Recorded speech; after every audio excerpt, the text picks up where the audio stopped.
Welcome to the Nativity Podcast, where we give listeners a behind-the-scenes look into the life of our active Catholic parish here in Burke, Virginia. How can we help you grow in your own faith? Listen to find out.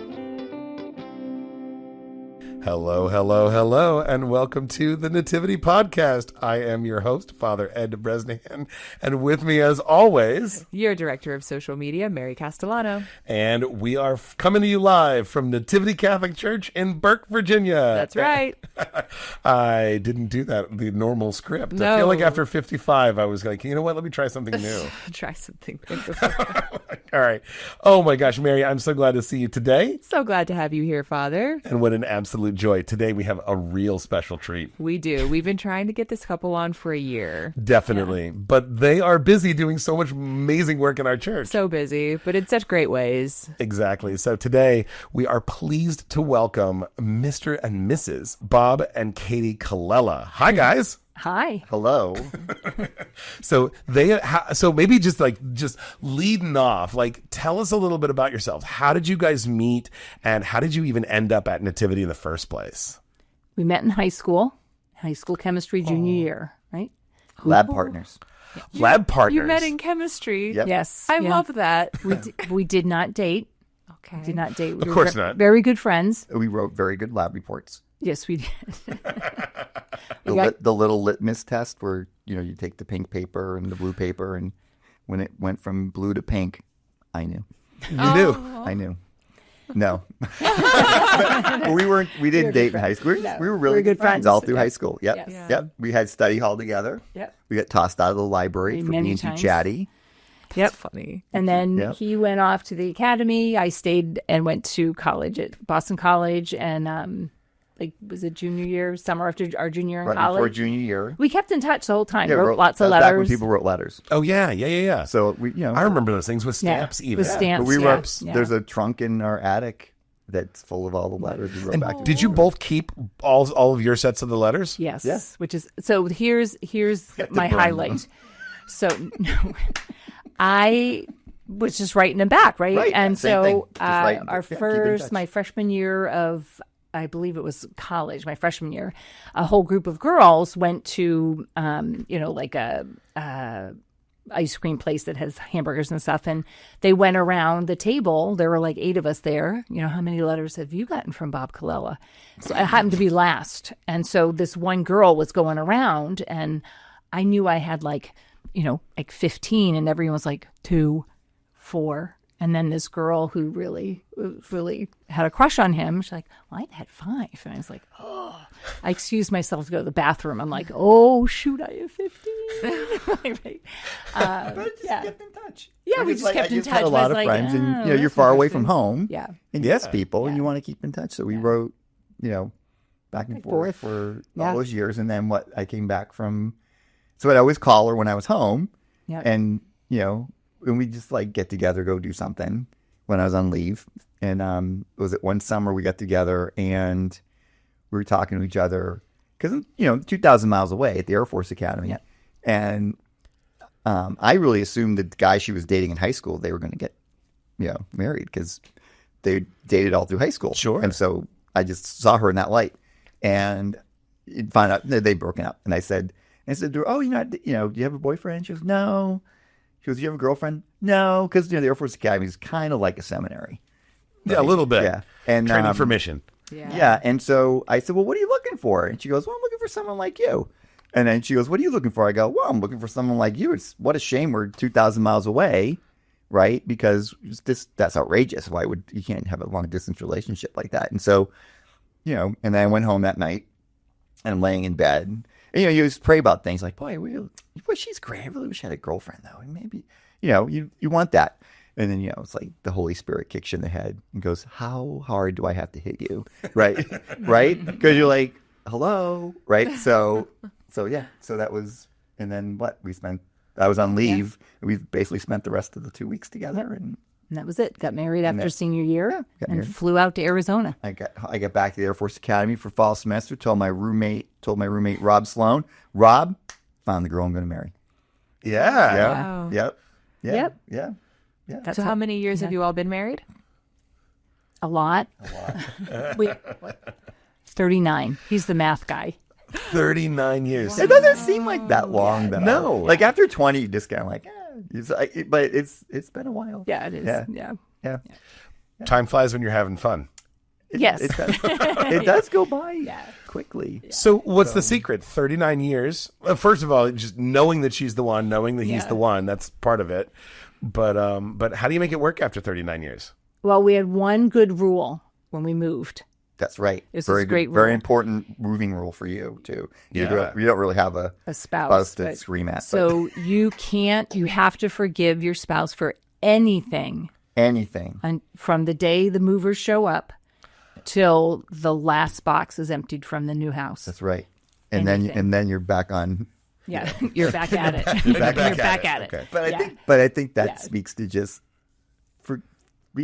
having a forgiveful heart, right? Because the person, something happens, but it's like, and you get mad sometimes, but you just have to like let it roll off your back and realize that the person that you're married to wants the same things you do and loves you. And well, what's interesting is now that the kids, we do have Sam still living at home, but he's 24 and yes, he's living at home, but it's still like having the kids gone because they're grown and he's independent and whatnot. And I have felt a shift going back to like almost before we were married and in our early years of like, we would talk about a mission and what is that, and could we go like to a mission? And, we had friends who went to Belize and, we did like, I couldn't do that kind of a mission. But then, we get married, we're in the Air Force, start teaching school, and you get busy. And I think that we have not fallen, but we're back to that beginning. Because for a long time, we really thought we were going to be the Air Force for a long time. And climb that ladder. But we got to a point when we were here, well, now it's been how many years, 20 years ago maybe. And we looked at our kids and where we were, where we could go. And we're like, and what was going to be asked of us in the future. And was like, I think it's time to stop. You missed out on a lot of things that you want to do. And for you, going back to teaching was important. It was like something you really like doing and you're good at. So that was a good point for me to say, you know what? I'm going to not be stay at home, dad, still work, but I will support you. I'll take care of all the food shopping. I'll do all the cooking. That's after your second retirement. We first had the first kind of was, okay, I'm not going to pursue the next level up job. We turned that down. Yeah. And then it was the second retirement. Yeah. And then when I came to work, so we flipped because I was home for the long time. Yeah. And then he takes care of the food shopping and grocery shopping. And the cleaning. Yeah. I write a check. Yeah.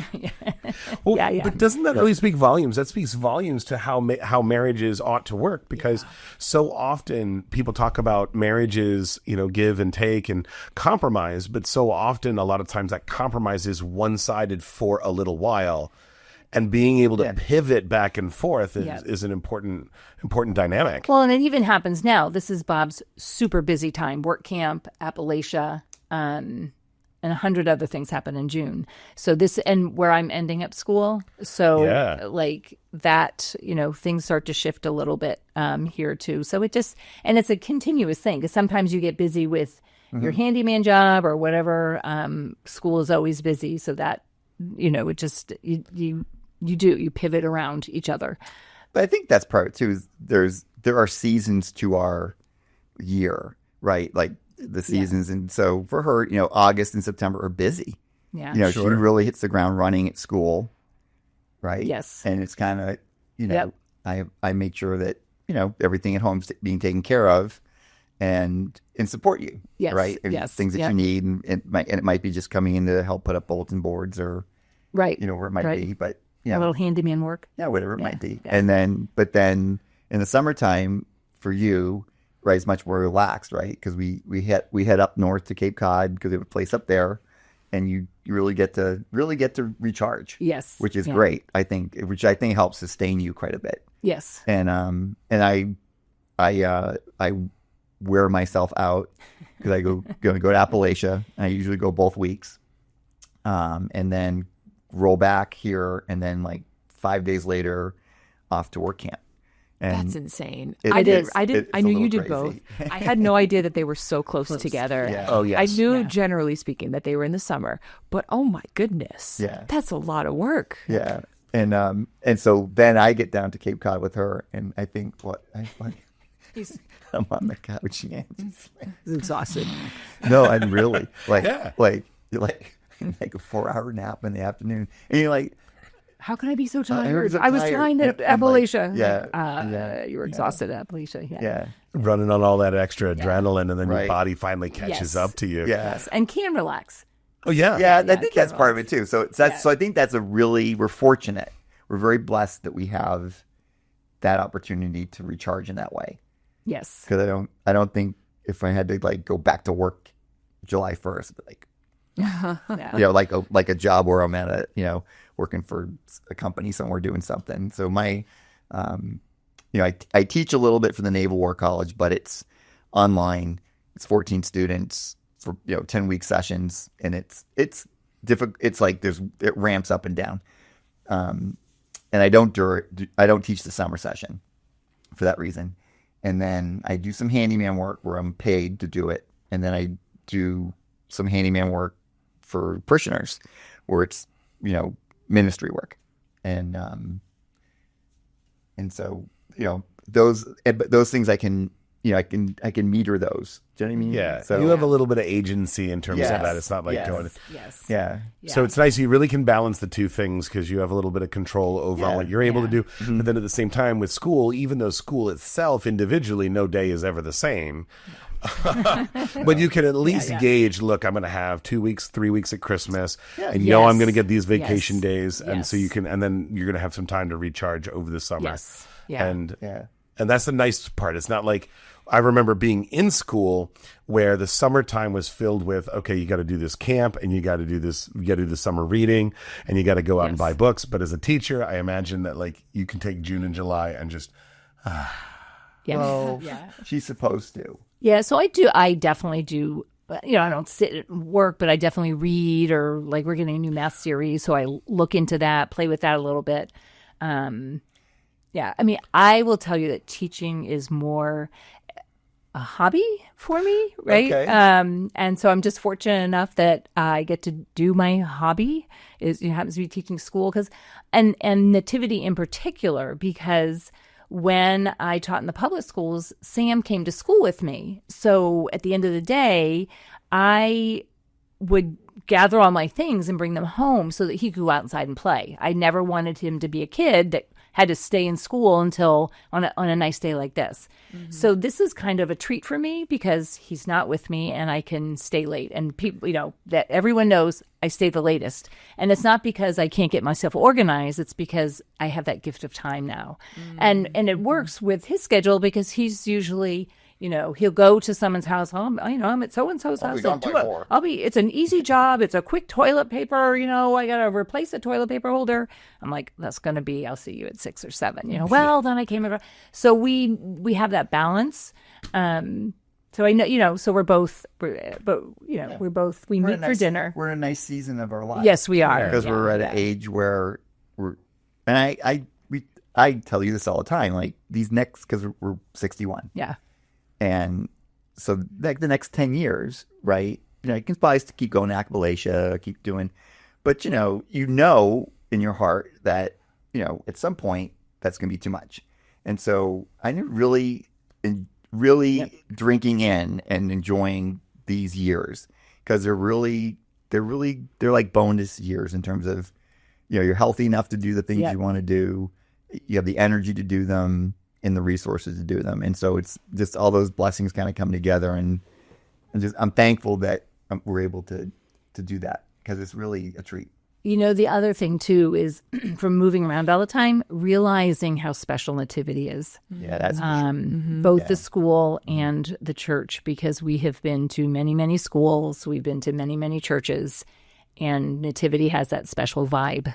And we had been going to another church in the diocese. And I don't exactly know what made us change. Without giving anything away, but we popped over here when Sam became an altar server. And, at the time, Father Bob was here, and Sam served his first mass, and he goes, guess what Father Bob did in the sacristy? And I'm like, what? He goes, we all put our hands together and go 1, 2, 3, what's he say for the break. Ready, break. But he says, go team for the Lord or something like victory, that. Victory for the Lord. A victory for the Lord. And, so is that the only reason? Absolutely not. There is so much going on here. I mean, you, Father Bresnahan, saw us looking at the pictures, the slideshow, and it's everything goes on here. Yeah. Everything. And none of it's staged. We take particular pride. I could tell you that for a fact. Those photos you're looking at, 99.9% of them are not staged. Right. And most people have no idea that I'm taking them. Right. Because sometimes I'm like, oh, look, that's me. Yeah. Right? Mm-hmm. That guy looks familiar. Yeah. I've done that before. Yeah, that's me. Yeah. But it's just there's so that, and when we first came here, it was inviting from the very first go. It was just and that's part of it too. It's very alive here. And you can really live out your faith and find ways to serve others. That's that relational ministry that we're trying to get towards, and just always felt that way here. I remember it was John Landy the blood drive. So he'd sign people up for blood drive, and I would always give blood, and he'd ask me every time, "Hey, are you a knight?" And I'd be like, "Nope, busy dude." Because I had Cub Scouts and Boy Scouts, and usually doing Sam at the time. But then she came home one day. Yeah. She came home from Mass. I think. Where was I? You probably were on a trip with. When I was working at the War College. Yeah. And she goes, "Hey, there's a bunch of guys who go out to Kentucky, and they build a house." She goes, "You got to see this." I'm like, "You got to go do that." I'm like, "What are you talking about?" And so I see. I'm like, "Oh wow, right? That's cool. I would love to go do that." And then it was, "Oh, you have to be a knight to go do that." I was like, okay. And it's the standard. It's like not Amway, but it's close, where it's like, oh, well, you can be a knight, but we'd like you to help with this ministry. Exactly.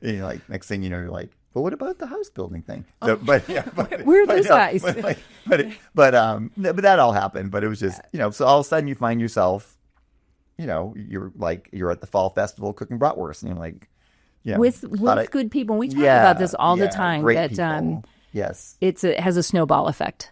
That and your scout, the Cub Scouts, when you were, that all these people who are here are like-minded, and wow, is that a great feeling? Because you're talking to people not only who share your faith, but also share your vision of the faith, which is really nice. And you don't find that everywhere. I mean, if we walked into churches where it's ice cold, and you're like, whoa. Yeah. I'm done. I'm going home. Whereas I would still be like, if the only thing you do is come to Mass here, it's like watching Looney Tunes and only hearing the, overture. Right, that's the only thing you saw. Like you missed out on the Roadrunner, you missed out on Bugs Bunny, the Barber Seville. But you miss out on. There's so much. Like there's weeks where we're here, like not every night, but a lot. It feels like it. And it's okay. Because it's it's all stuff that we're because that is the life of the parish. Yeah, yes, you really you're part of this body that's alive. Yeah. It's really alive here. And I love the fact that the school and the church are the church is so present. This church staff is so present in the school, and I love seeing my kids at church. And, a lot of parents will be like, oh, sorry, she really wanted to come up and say hi. I love to see them at church. Love it. It's just a reminder.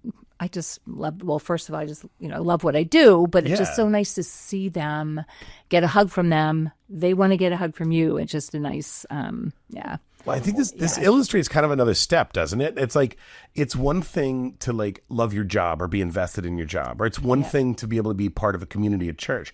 But when those two things kind of blend together, because I imagine this is the same for you, Bob, because, you see the other guys that go to Appalachia with you, and you see the kids that come to WorkCamp, some of the ones that, some of the teens that, you've been working with them now for several years. Right. Like when they come back from college and everything like that. Exactly. So He writes to them in college. He writes them. He makes a form letter for them. And would say, dear, you always put something, Mr. Bob. They won't write back. So he encloses a form letter. Like a Mad Lib. Yeah. Oh, for them to write back. Yeah, or like sometimes it's multiple choice. Like, how are things going? Skibbity, sus, and then the check a box, but and then they cringe, like, wow. Yes, exactly. But exactly. So it's like, but it's just relation. It's like you want them to know someone's thinking about them, right? Yes. Praying for them.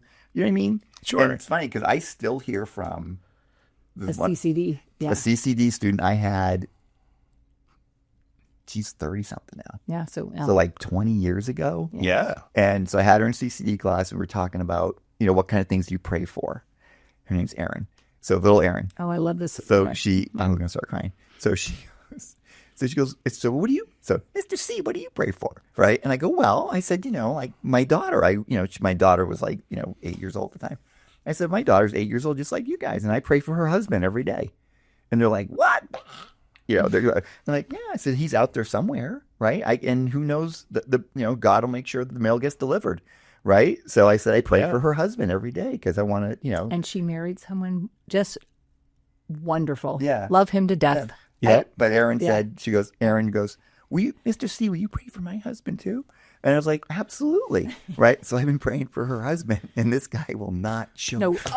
Oh, no. But it's been like 30 years. I hear from her all the time. She sends me letters. She's teaching down in South Carolina, and she's wonderful. But that's what I mean. Those connections are, that's like, what a gift. Yes. Right? Yes. To have those kids in for you. Yes. Right? You have all these kids. She's a kid she taught when she was like back in 1988, right? When we were in Michigan, and they still keep in touch. So it's, just these. They find me on Facebook. I'm not a big Facebook presence, but every once in a while he'll like, hey, did you know so-and-so's? I'm like, oh my goodness. But all these kids are, I love working with Rebecca with the youth ministry and the WorkCamp. But man, is it different than what we do in Appalachia. Appalachia, like you show up and on day one, you're picking up this 2x4. You're going to take this nail, you're going to connect it to that 2x4, and you're going to make a bunch, we know exactly what we're doing every single day. We might get a little bit ahead, we might be a little bit behind with the rains, but we know what we're doing every day. WorkCamp is chaos. And you have, and tickles a different part of your brain. Well, and in Appalachia, everybody knows what they're doing, right? Yeah. There's like they might need a tool, they might need a little bit of help if they're brand new or whatever, but for the most part, WorkCamp is, you have these very eager to help, and they're great. They're very enthusiastic, and it's, and there's a lot of focus on spiritual development as well. Whereas Appalachia is all about building a house, and but it's so it's so stressful because you have 4 days to get these projects done, and you're like you're in day 2, and you're still like, okay, we've pulled off the old deck, and the house is rotten behind it. So like, where do you stop? Right, because you have to stop at some point and start rebuilding this person's house, right? So is it? And honestly, after the second year, the second year is when I was like, you know what, Holy Spirit, you're gonna figure this out for me, and I'm gonna do what I can. I will do my part, and every year it turns out okay. So it feels like there's definitely a sense in your relationship and in the work that you do that there has to be a level of humility that sort of steps back to say, all right, God, you've got this. You're gonna make this work. 100%. Yeah. So one of the things, this is how I know God had brought me to Nativity. One of my number one things about how you could improve schools is have smaller class sizes, so less kids in the classroom. And when the Nativity job popped up, I asked, well, how many kids are in your class? Well, 30. And I was like, that is so against my grain. That is a lot. Especially in first grade. Well, you have an aide. The time that I started in fourth grade. And then I went, and I had taught CCD here, so I knew how teeny tiny the classrooms were. I'm like, 30 kids. That's ridiculous, right? But then, here comes this job at fourth grade. Now, I've also never taught fourth grade as a class. I mean, I homeschooled my daughter for a little bit, and I taught fourth grade CCD. But as a class, so that's not my wheelhouse. And then I had this itty bitty classroom. So it's like, well, God has to be asking me to do this because this is not something that I would choose to do. And fourth grade worked out because the kids are older, so it's a little different. It's a different animal. Then going back to first grade, because I for a long time I was like, I cannot go downstairs in this teeny tiny classroom with 30 kids. And then Maria Kelly asked me to go. Well, told me I was going to first grade again, and of course that is where it's my home field. I love it, but it has taken. It's a different animal with 30 kids in a small classroom. Now, I liken that to, we heard this prayer, Bob and I, it's about loaves and fishes. And I can look at my classroom now, and it doesn't look tiny to me. And having 30 kids to juggle is a piece of cake. But it's just, I can do it. It is, but I can. Still 30. Yeah, it She's is. never lost one, though. Yeah. Well, I can do it. And the only reason I can do it is because of God, of the Holy Spirit. And I also liken it to Hermione's little bag she carries in number 6, number 7. Oh, Harry Potter. Yeah, and she opens the bag and it's got everything in it. It's a teeny tiny little bag. But tell them the prayer, though. The prayer is loaves and fishes. So when when say, how do you do this? I'm like, it's loaves and fishes. It's like the room's bigger. Somehow the room is bigger and I don't have 30 kids and it works. But you actually ask God to, hey, loaf and fish me. Yeah. Right. Yes, to yes. It's like here's the few that I'm offering. I need you to multiply this so that it fills the need. Yeah. Yes. And so it always, and the same thing with WorkCamp. Like it just kind of happens, right? It's this crazy week. It really is. And the energy's so high. It's a week fever pitch. Yeah, it's a week of 1,000 kids being ramped up by very energetic staff. Yes, very energetic staff with the cathartic effect of helping someone in need while at the same time experiencing a spiritual moment of your own. Yes. You put all those little pieces together, and the Holy Spirit is just literally saying, "Boom!" and I can see why you crash on the couch afterwards. Yeah, it's mentally exhausting. Yeah, I've done that. Literally in in a month. In a month, I'll be taking 100 students to Rome. They're from all over the country, and part of it is pilgrimage, and part of it is service. So they're going to be like one day, half of them are going to work in a soup kitchen, while the other half tours like St. Peter's, and then the next day they're going to switch. So we'll get a shared experience. So they'll all have the same shared experience. They'll see all the sites, but in the same spot, they're going to be ramped up and having an opportunity to experience. Well, I think the other thing that ramps, going to work in a soup kitchen, these kids at WorkCamp, going to see that side of life, that's another thing that it's a different kind of ramping up. But it's a ramp up because it's one thing to read about it, see it on TV. It's a whole other thing to be there and looking immersed, at it and seeing the people that live differently than a lot of these kids. Yes. These kids are very privileged, I think, most of them. And I think having that moment where they recognize, I am privileged. Yes. Like that's very humbling. Yes. And I mean, like I've had moments like that myself. Yeah. I didn't grow up here in Burke. I grew up in Maryland. But I can definitely relate to those kids. And I never did the diocesan WorkCamp so like when I was working with youth ministry. I did Catholic Heart. But we went to, where did we go? We went to like Indiana? No, somewhere in Pennsylvania. Oil City. That's where we went. Oil City. And so anyway, so I do have an idea of what these kids are experiencing. And it is kind of jarring.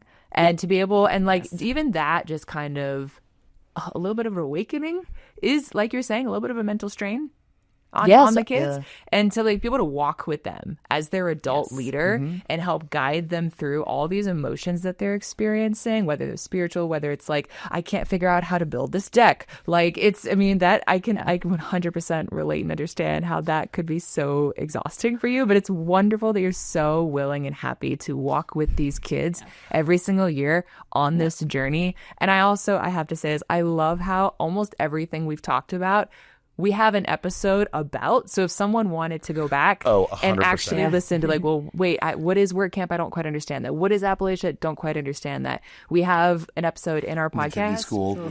We end about the school with the PTO. Like we have an episode where you can take a deep dive into that so like we don't necessarily have to take a super deep dive here. So just I had to mention that. 'Cause No, it's that's so amazing. cool It's to amazing me. how it all fits together. Yeah. And I love how it's complimentary because, like it's pretty ramped up at WorkCamp for WorkCamp.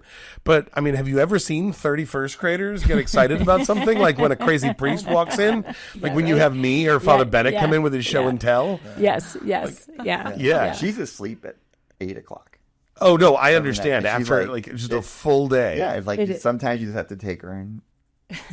Tuck her in. Yeah. Just some quiet, right? Yeah. And it isn't that the kids are always noisy, but your mind from the first bell to the last bell is and there's always a fire to put out. So but again, you learn to I wanted to talk about the fruits of the Holy Spirit because love, joy, peace, patience, kindness, goodness, faithfulness, gentleness, self-control. They've all been nurtured by these processes because I remember the first time I went to go do call it the Handy Nights ministry, right? So you go to this parishioner's house, and a lot of times it's widows and things like that, and because people would ask the Knights for help, and so we kind of built this ministry where it's a bunch of volunteers, and we just go help. And the first time I went, my approach was go fix problem, let's go, right, not realizing much like I'm sure your life is like this too. It's 3 minutes to fix the thing. It might be a light bulb in the microwave, right? Whatever it might be. And then it's 2 hours of, talking, right? Yeah, because meeting Jesus. Because they're low, right? Because the folks are either they're lonely or they just, they need someone to talk to. And so you're, and you wind up, fixing the remote controls because I can't get this TV to turn on or whatever it might be. So you tech support for an hour and then right. But you learn to kind of take a deep breath, right? And you just think of those times where Jesus was like when he's sitting with the children, remember, and the disciples were upset. They're like, "Hey, you got things to do." He's like, "Let the children come to me." Right. So you have to kind of just let it happen and roll over you and not get so anxious about what you're not doing as opposed to being present to the thing that you are doing. Yeah, that's so good. One of the virtues that I love to share and talk about is the virtue of docility, because I think a lot of times when people hear the word docile, they think of being weak or being a pushover or anything. Yes. But I love the idea because docility comes from the Greek word that means dokeo, which means to teach. And so the idea is, are you able to be taught? Right? Is a person pliable in the way of being able to recognize where Christ is trying to speak to you? And I think one of the things that's become so eminently clear is that we've got two people in front of us right here who not only love teaching other people, but also have their minds open. I bet those first graders teach you every day. I bet they're always learning. Yes. And meeting God in a new and a special way. Yes. Yeah. Right. Yeah, I love, in fact, if you had been here another year, I would have suggested you do virtues that are like docile, but what they really mean. Right? Where you think it sounds like a negative. There was one even this year I think we had. But that's the virtues, it's one of the reasons I love teaching in a Catholic school, teaching in a, where we can all talk about Jesus, God, Holy Spirit. I think it's a profound experience. And I can whittle it down to when something happens between two students, playground, lunchroom, hallway, where I have not seen what happened, but apparently it was, it was a big enough problem that it came to me. So I take the kids in the hallway and no one's going to tell me what really happened, right? They're like, sure. Well, no, that's not really, so, and at some point I just stop and I go, well, that's between, it's out of my hands. That's between you and God. God knows the truth. Someone here knows the truth. It's not going to affect me because it's out of my hands. And the first time I do that with like new students in my class, they just stare at me. Their jaw drops. They're like, yeah, that's, and it's not like some gimmick. It's the truth.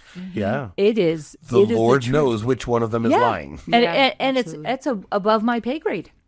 So let's go back in and read. Right? It just, and so that's just a tiny, tiny aspect of teaching in a Catholic school. Just a teeny, tiny aspect.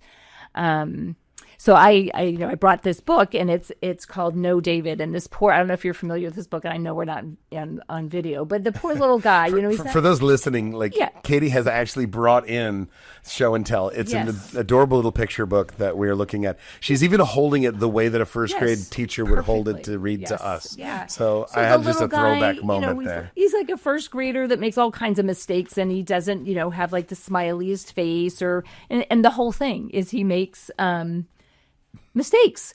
And at the very end, and it's mother, no, David, no, David, no, David. He gets sent to his room. He gets put in the quiet corner, gets time out. Has to go take gymnastics classes.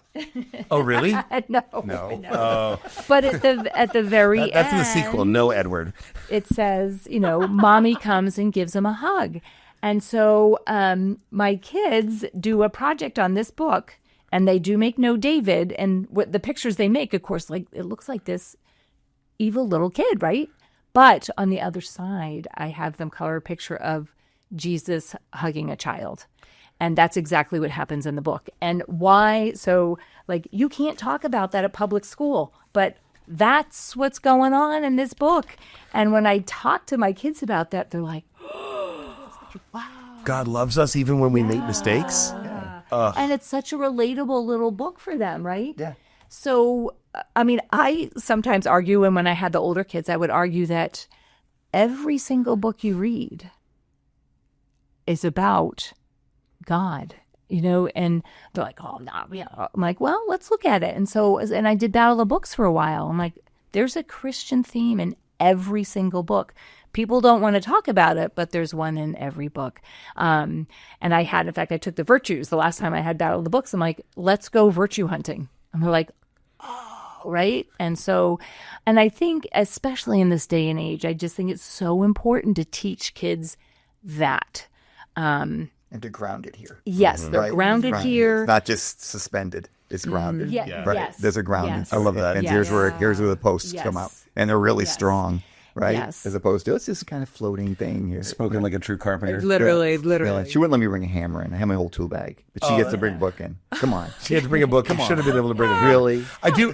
And also for the podcast listeners, they both came in wearing sweatshirts that are complimentary and matching. His is the diocesan WorkCamp shirt. Hers is the Nativity Catholic School sweatshirt. Not for me, because it was spirit wear at Nativity School today. So they weren't. Yes, They're literally reflecting the ministries that they do. So I just think it's very funny how complimentary that is. Father, you and I were talking, and Bob was there too. We were talking about the slideshow and this SPED program, and we talked about inclusion and whatnot. One of the things which is lovely about having one class per grade is, and we can teach this in light of God, there's always kids in the class that are struggling with something, and someone's struggling. I always have a kid who's struggling with reading. And because we're in a tiny room and we're one class, we all know who it is, right? So our mission, my mission, is to let all the other kids know that part of their mission is helping that little guy. Oh, wow. And,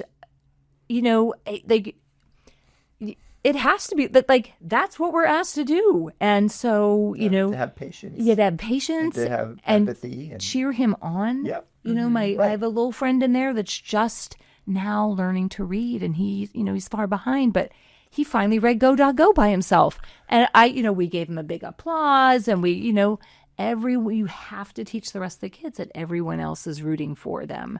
And we're all at different places. Yeah, we're all at different places. We meet people where they are. And we talk about, Jesus doesn't leave a sheep behind. We've got to go find that sheep. We've got to go look for that sheep. And then Bob just taught me the one, because sometimes the sheep don't want to come. And so he's like, you need to refer to that as the straight sheep. Yeah. And I'm like, like, lost or stray? Right. Oh, yeah. Right, Stray is intentional. So I do talk about Yes. Right? That's good. I love that. Yeah. Lost is, I want to go home. Stray is...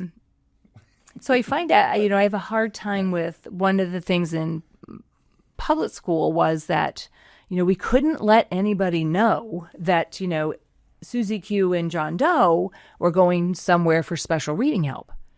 I'm like, everyone knows that they are learning how to read. So why are we, we're not singling them out. We're getting them help, like kids who need a Band-Aid or glasses.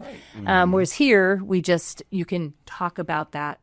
There's, parables or Bible verses. Because getting help then becomes a stigma, right? Yeah. Our kids need help. Like, well, yeah, we all need help. We all need help. And you've had to deal with that before too, where like a kid will read something and you'll have a kid, I might have been in public school, like, oh, I can read that, blah, blah, blah. Like, yeah, well, and you would talk about like the fact that, well, you're really tall, is what if I, versus very short people, tall people, and, kid, you need that stool to reach that? Oh, I don't need a stool. That kind of a conversation. Have you guys seen The Chosen? Some of it. So there's an episode in The Chosen where obviously Jesus has been going around doing a lot of healings, and there's one of his apostles, I think it's Thaddeus or Matthew. No, it's the one that's lame. Oh. And he basically has a conversation with Jesus, and he says, I don't understand. You've been healing everybody. You can heal me. Why haven't you? Oh, that's such a good episode. Right? And it just reminds me of this moment, because it's like, I can do all these things and I can, whatever, but like, think about the witness that you are in your weakness, that you can be to everybody. And I don't know, maybe it feels like it's coming at it from a different perspective, but you've got all these people who are like, I've already got everything. I can figure all this out. Why are you making him do the reading when I can do the reading better? Right. And it's like, because think of the witness that this guy is to say, look where you've learned and look where you've grown. The other thing that this is bringing up is it's same topic, but from a slightly different angle. So one of the reasons why it's taken a year to get the Colellas on is because we didn't include this in the discussion notes because it's just now coming to my mind. Yeah. But one of the things that Bob had told me is you were helping out the Fredricksons. Yes. Yeah. And so I don't think we've talked about Francisco on the podcast, Father. We have a little bit. A little bit? Yeah. There are a couple episodes where we kind of talk a little bit about what he's going through. Not so much in detail, but just that we were brave. Maybe just in general. Yeah. But I think his example of the community rallying together. So you're talking about your example of your classroom, of coming together as a class to help out a kid. But I think the example of Francisco and his battle and journey with cancer was, to me, as someone who doesn't necessarily work in the school but alongside it, and as someone who doesn't even go to, I'm an honorary parishioner here, and seeing how the community, especially the school, came together as a whole community to support the Fredrickson family and Francisco in particular was wild and beautiful and profound. Doesn't even do it justice. To me, it was easy. It was like, and so Nativity. Why wouldn't you have to? Right? Mm-hmm. That's what Jesus asks us to do. Right? I constantly told his mom this constantly, that when the very first time I saw him and his mom at home after the diagnosis, Francisco leaned over and asked his mom something about heaven. And she said, well, I don't think it's going to, and watching them, it was like watching Mary talk to Jesus, just that they had that aura about them. And it was watching that, talk about a gift from God, and God bless Francisco, right? And even once he passed away, I flipped we prayed for him every day in my class. I flipped to St. Francisco, pray for us, because he's up in heaven. He's up there watching everything. But to me, it's like, how do you say no to helping them, right? It's like, you have to, there's so right. Their son's dying of brain cancer. I mean, how do you? And I loved it because the heart from everybody was there, but much like in almost any other situation I've ever been in, I always feel like I get so much more than I give. I could give Francisco, Francisco and his family everything, to visit them and to be with them and to give them sacraments and to pray with them. And then, however much I'm giving them, it's like, their joy, their reflection and everything is just reflected back onto us so much. So yeah, he was an amazing little guy. You really have to, and I feel for people who couldn't, didn't see that or weren't, privy to that. But it's the same thing when people come to church, who don't, or come to Nativity and don't see what we all see. Yeah. And this actually brings me to a point of one of the things we said, one of the challenges. And one of the challenges for both of us is that, both of our kids were raised Catholic and we went to church with them. They went to CCD. And as they've gotten older, I know that it's still in their heart, but they don't go to church. And it's not, and it's definitely a sticking point for us, not between us, but I also know that they have to come to that realization, and any force on our part. So for us, part of our challenge is how do we be, witnesses to our children, even our son-in-law, to get them there. And why I liked Anna Lisa Lacuz was she said, my job is to get my husband and son to heaven. And I was like, right? Yeah. And so, how do we, and of course we have years of experience of, and they don't, but at the same time, I know it's there. And so I read a lot on like, how do you witness to them without shoving it down their throat, right? Sure. So I am over the moon that our son Sam lives at home with us, because he lives in a home where mom and dad are so actively involved in church. We talk about God. We've got books all over the house, laying around the house. He gets to breathe it. Yeah. So he's surrounded by it, as opposed to being in a dorm of boys and not that a dorm of boys is bad, but that's a different avenue. Yeah. And Sam's not a follower per se, but I just am happy again in the presence in what's going on in the entire world right now. I am happy that he's at home and getting fed this stability. Yeah. Oh, yeah. For sure. Yeah. So I'm just waiting. I have a saint. I don't have it on today, but I have Saint Veronica that I wear. I love that story. You just have to hang in there, Mom. And but I also pray, please let it be before I die. Right. I want to see it before I die. So, and I know our kids have it in them because I see the things they do. And I know from my daughter and son-in-law, he's a nurse practitioner and she's a nurse in a hospital. So they work on Sundays. So it makes it difficult. But that is a strong prayer every day, all the time. Saint Veronica or Saint Monica? Monica, I'm sorry. Did I say Veronica? Okay. Veronica, yeah, because Monica, because her son was Saint Augustine, and so she's known for anyone who's listening who's not familiar. Saint Monica is prayed for her son Augustine's conversion for 30 years. And he converted, and then she passed away pretty shortly after that. But she did get to witness it, I believe. Yeah, I meant Saint Veronica's on my mind because Deacon Christian is going to Saint Veronica's. That's why I had, and they're both Anicas. And then they're both Anicas. So, exactly. And that's a first grade trade. That is hilarious. In those connections. Yeah. But I think it's amazing because, look, the Lord is obviously in your heart in the middle of all of it. And I think this is probably a great sort of observation, because I've gotten to know you guys over 4 years, love you guys and being able to see you guys.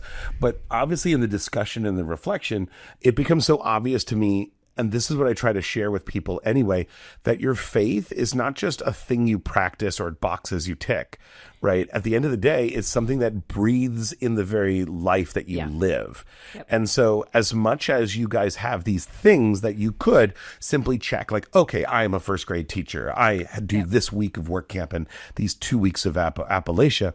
At the end of the day, it's not about those things. It's about how your faith has breathed and lives within the very actions that you do, so that these things become an extension of your faith. Like, I love others, so I share my faith in this way.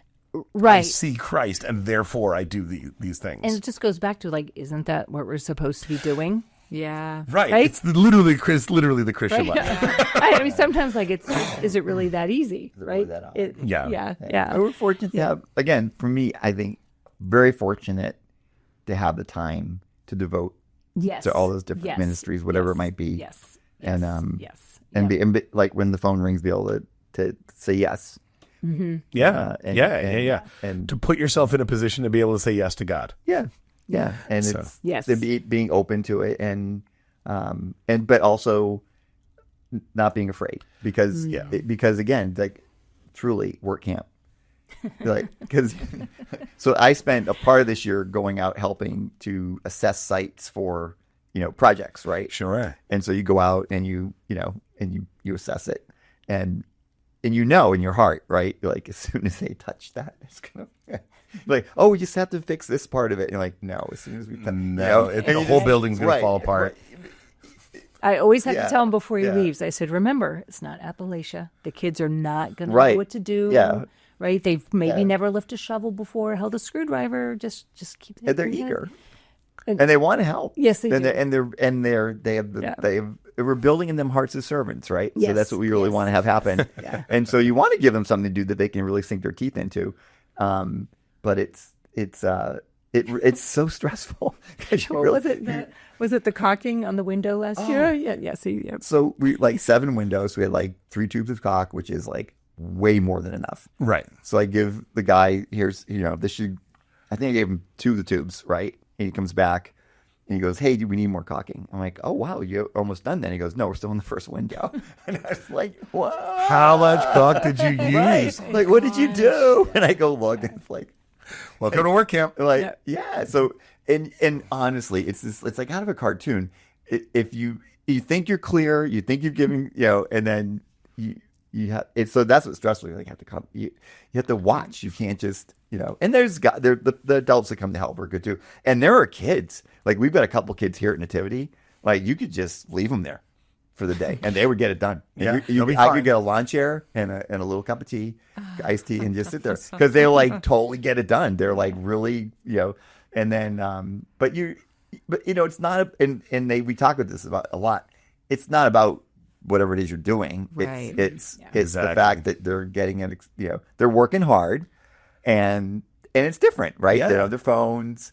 They're not in their beds. They're cramped into a room. Cold showers. They're on the floor. Oh yeah, short. You sacrifice shower. so much. Yes. But then the joy that rejuvenates everything. Yes. So they come back saying it's the greatest thing ever. PB&J. Yeah. And I think that's a good way to kind of just like wrap up this episode a little bit, just on that point you just made of like, it's joy, it's a lot of work, like everything you guys described. And I'm glad that you mentioned that you're very grateful, Bob, that you have the time to devote to this, because I can totally, we're all busy, right? And people often use that as an excuse, for, whatever reason. But, we do have to make sacrifices. That's what we are called to do. Yep. And there's incredible, incredible joy. And we are fulfilled in how we give back. Yes. Yep. Absolutely love it. Yeah. And we absolutely love you guys. It's been a joy to have you guys on our show. Like, this is amazing. Yeah, this is Can you awesome. believe it? Like, it just Finally happened. flew by. Yes. But we absolutely love you guys and would encourage anybody listening to this particular podcast, if something that Bob and Katy shared inspires you, whether it's helping out and volunteering at our school, whether it's maybe teaching at our school or anything like that, if you're ever interested in that, we would love to welcome you. If you are interested in WorkCamp, if you're interested in Appalachia, you can tune into our episodes and discover those. And then at the same time, don't be afraid, I think, to reach out to Bob and Katy and to our parish to find out more about how you can be involved and get to know great people and develop your faith as the gift of faith and gift of service to others. Amen. Amen. And remember that the best way to share, the best way to if you enjoyed this episode, the best way to share the good news is to tell somebody. Yeah. So word of mouth is the best way. Yeah, send this episode to a friend, post about it on your own social media page. That always helps. Tag Nativity Parish. Is this your last episode? No, we got another one. We got more. Good, we got more good. on the docket. Yeah, but at least We'll miss having you around. But you're just down the street. just down the Not street, far away. not too far away. Yeah. So that probably teases our next episode. does. is That's we're a going to be really talking nice about that one in the teaser. next. Yeah. So stay tuned for another episode. That's right. For Stay all of this tuned for a cryptic big stuff. transition, big announcement. Big announcement. Big transition. Thanks. Right. Thanks. Spoiler alert. Spoiler alert. There we go. And Colellas, we love you guys so much. Thank you so much for being part of this. Thank Thanks you. for having us. God bless you all.